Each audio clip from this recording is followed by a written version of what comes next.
দেশের জনপ্রিয় বেসরকারি টেলিভিশন চ্যানেল এনটিভি ২২ বছর পেরিয়ে ২৩ বছরে পদার্পণ করেছে।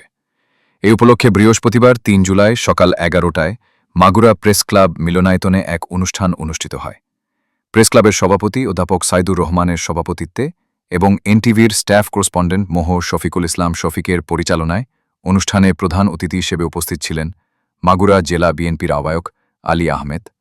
বিশেষ অতিথি ছিলেন জেলা জামায়াতের আমির এমবি বাকের, বিএনপি নেতা মাসুদ হাসান খান কিজিল, মোহ কুতুবুদ্দিন, আমিনুর রহমান খান পিকুল, স্বেচ্ছাসেবক দলের আহ্বায়ক গোলাম জাহিদ, বৈষম্য বিরোধী আন্দোলনের জেলা আহ্বায়ক ইঞ্জিনিয়ার সেলিম হোসেন, সরকারি কলেজ শাখা ছাত্রদলের যুগ্ম আহ্বায়ক শফিকুল ইসলাম সহ মাগুরা প্রেস ক্লাবের প্রিন্ট ও ইলেকট্রনিক মিডিয়ার সাংবাদিকবৃন্দ এবং এনটিভির শুভানুধ্যায়ী বিশিষ্ট সামাজিক ও রাজনৈতিক ব্যক্তিবর্গ। অনুষ্ঠানের আগে মাগুরা প্রেস ক্লাবের সামনে থেকে এনটিভির ব্যানারে একটি আনন্দ র্যালি বের হয়। পরে প্রেস ক্লাব মিলনায়তনে কেক কেটে এনটিভির জন্মদিন পালন করা হয়। এ সময় আমন্ত্রিত অতিথিরা এনটিভিকে শুভেচ্ছা জানিয়ে বস্তুনিষ্ঠ সংবাদ পরিবেশন এবং সৃজনশীল অনুষ্ঠানের জন্য অভিনন্দন জানান।